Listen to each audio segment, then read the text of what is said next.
Yes, my sports to the bone people. The CPL continues. Last night, we saw the St. Kitts and Nevis Patriots getting the better of Guyana Amazon Warriors at home. Gonna walk you through the scorecard. I'm gonna talk about the game a little bit. Plus, we're also gonna be talking Jason Holder. We see where Jason Holder recently did an interview and he was saying that he still wants to play Test cricket, and he's not sure why he hasn't played much Test cricket in recent times. But, according to him, he still wants to play, but there needs to be fair compensation when it comes on to keeping players attracted to Test cricket instead of T20s. So let's give a listening here. I'm going to talk a little bit about that, and you can let me know your thoughts in the comment section. So let's start off with the CPL, my people. It was a low-scoring game. St. Kitts and Nevis Patriots, they managed to get up to 149 for 6. Yes, 149 for 6. Not a lot of runs. And they were able to defend it, my people. They actually won the game by 5 runs. Yeah, man, they won by 5 runs. So let's just go through St. Kitts and Nevis Patriots batting, and then we'll take a look at Guyana Amazon Warriors. Andre Fletcher was removed quite early. As a matter of fact, Fletcher, Kyle Mayers, Boucher, Riley Russo, Jason Holder, all of those guys were removed early. It was Mohamed Rizwan that stayed at the crease for a good bit and, showed why he's so highly thought of at the international level. He got 85 of 62. He actually got run out right at the end there. 85 of 62. How he lost his wicket was really an error there, right? On his part. So Kyle Mayers, he made 4, Fletcher 7. Boucher got 1. Riley Russo still yet to really fire. We know how good he can be. He got 14. Jason Holder, the captain, was sent back for 7. Bidasi, he was there for a bit, 22 from 21. Dominic Drakes faced 1 ball and got 1. Right, so 149, my people, is all they were able to muster. Didn't look as if they were really and truly going to score a lot of runs. Luckily for them, Rizwan was able to get some runs in the latter stages there and basically got them up to that 149, which ended up being good enough. Right, we saw Pretorius bowling 4 overs for 25, Moti 2 for 44 from 4, Shepherd 1 for 17 from 2.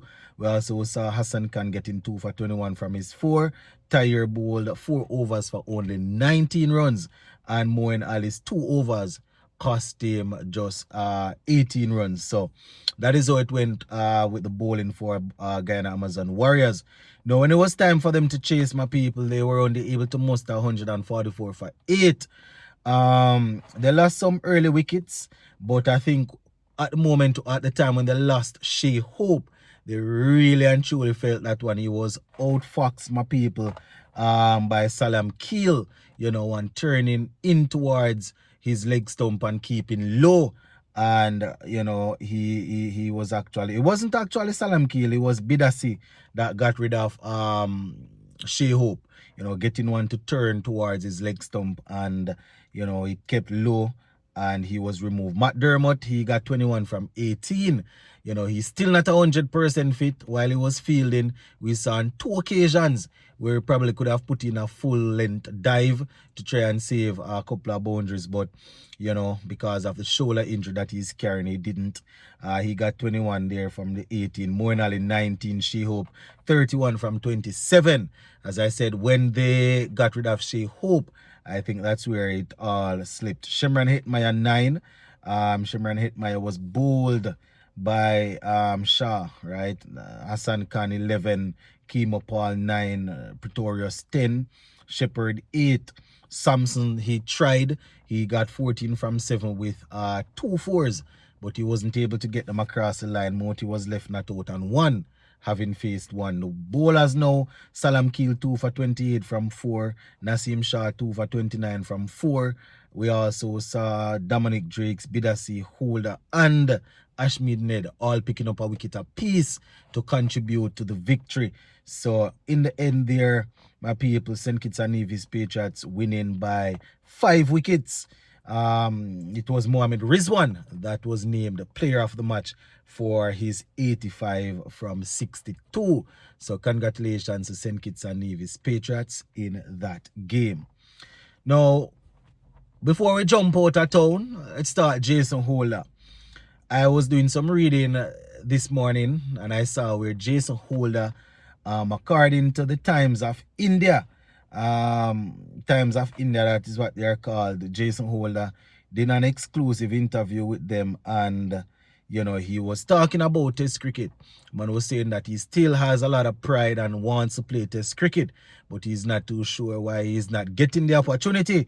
And he also made mention of the fact that there needs to be fair compensation to make sure that players are still attracted to Test cricket. So the headline that they have, they say, I still want to play Test cricket. Jason Holder calls for fair compensation to counter lure of T20 leagues. So apparently, Holder still wants to play some tests and he's making himself available, but he's not being selected. So this is Jason Holder, and I quote, I have got personal pride and passion for international cricket. When I grew up, there was no T20 cricket. It was always my dream to play for the West Indies. I still want to play Test cricket. Unfortunately, for whatever reason, I haven't been involved heavily in West Indies cricket apart from T20 internationals. But I have no doubt I will get back in the Test team at some point. He went on to say, I try to keep my body in tune out of competition. I think I've just got a strong foundation of fitness that has propelled me for as long as I have. End quote. So that is Holder there, my people, saying that, he's keeping himself fit, he's keeping himself in shape, and, he definitely wants to continue playing. He also spoke about being captain at 23. I have spoken about this on here before. A lot of people take Jason Holder for granted. But, I would say that when he was coming through and was being recognized, when he was the world's #1 all-rounder, he was still carrying West Indies on his shoulders as a young captain.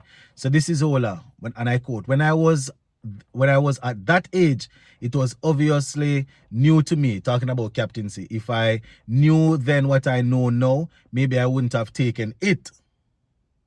It's a lot to captain West Indies, especially with so many nations under one banner. Before I took the caps, I was a boy, right? Afterwards, I developed into a man very quickly. I built my character and mental strength. I wouldn't have traded it for the world, end quote. So man is saying that right now, if he knew what he knew, if he knew then what he knows now, he wouldn't have taken it. And I can understand. At 23, it's a lot you have to deal with. It's not only about West Indies on the field, how he performs as a captain. You have to deal with the entire Caribbean. You all know how we are as Caribbean people, right? When it comes on to, especially if we think that someone from our place should be playing and is not playing, right? It's always somebody against us. He went on to say, it's been really good for me personally. I know the results haven't gone our way, but I came here to bring a change. Talking about St. Kitts and Nevis Patriots, right? We'll need a refresh next season, but I think we're moving in the right direction, he says. Talking about T20 leagues and stuff, he went on to say T20 is easier to adapt to as a seasoned professional, but for young players, the longest format is where you really learn to play, hone your skills, and understand cricket. Test cricket is the pinnacle, right? Franchise leagues bring financial gains, but the purest form of the game is will always be Test cricket. And I think people that really and truly loves the game will understand this.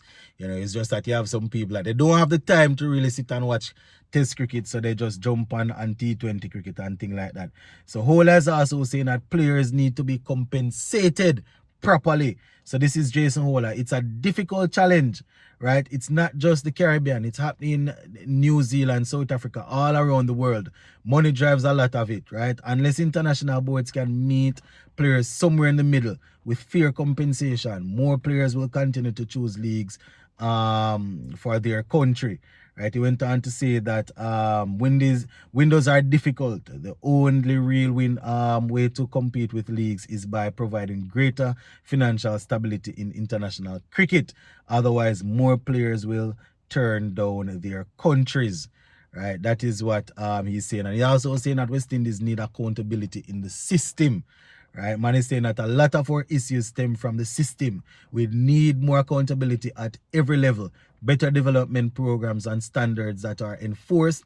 Until then, inconsistency will remain. Building reliability with accountability is the only way forward, is what the former captain is saying. So a lot there from somebody who has been there, done that, and has seen a lot, especially as a captain. So let me know your thoughts, my people. Good to hear Jason Hola sharing his thoughts here. But we're going to leave it right there. Big up.